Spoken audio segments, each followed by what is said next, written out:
Krásný den, přátelé jihočeských víkendů.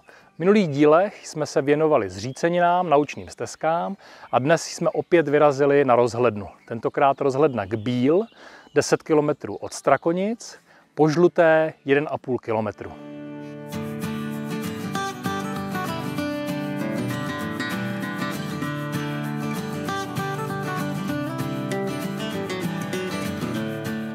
My jsme zaparkovali v obci Švejcarova Lhota, to je jedna z možností, a druhá je parkoviště u rozcestníku pod Gbílem. Je to taková příjemná turistická trasa a stále po Žluté.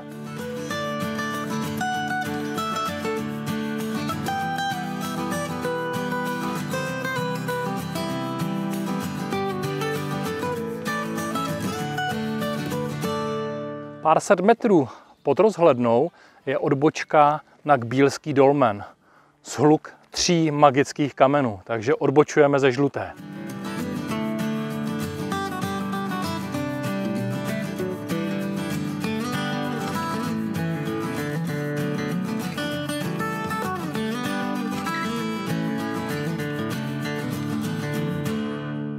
Gbílský dolmen je seskupení 3 kamenů, které tvoří 2 balvany, na nichž spočívá kamenná deska, připomínající kamenný stůl. Existují 2 domněnky o jeho vzniku. Každopádně je Gbílský dolmen jeden z nejhezčích a nejzachovalejších z 5 známých u nás zachovaných dolmenů. Je stabilní, takže se dá bezpečně podlézt nebo pod ním třeba meditovat a vnímat půvab okolní přírody.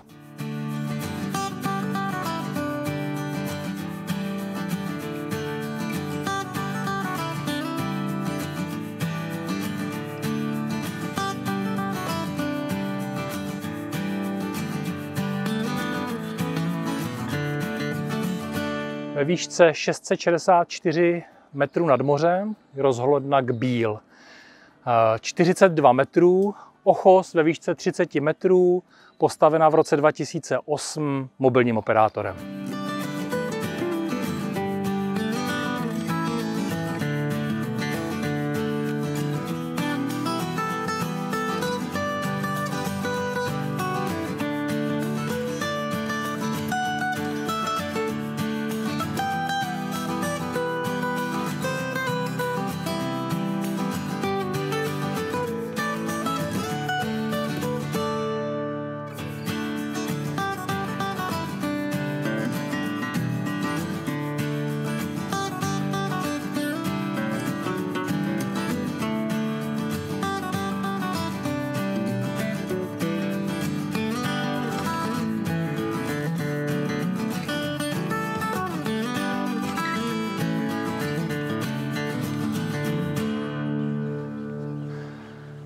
Ve výšce 30 metrů se rozprostírá tento vyhlídkový ochos, z kterého je krásný výhled na Šumavu, Novohradský hory, Blanský les, Strakonice jsou vidět.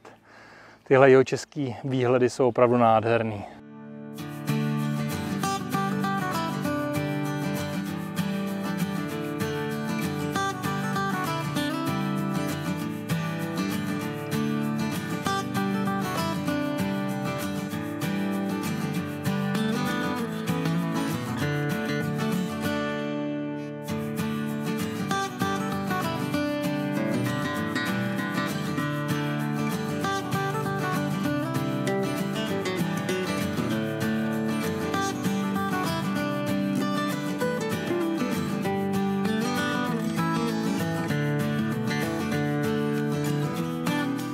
Z vyhlídkového ochozu ve výšce 30 metrů je vidět Šumava, Kleť, Libín, Knížecí Stolec, Boubín, Javorník, samozřejmě Budějovická Pánev, Blatensko, Novohradské hory, Písecké hory. Prostě nádherný jihočeský výhled.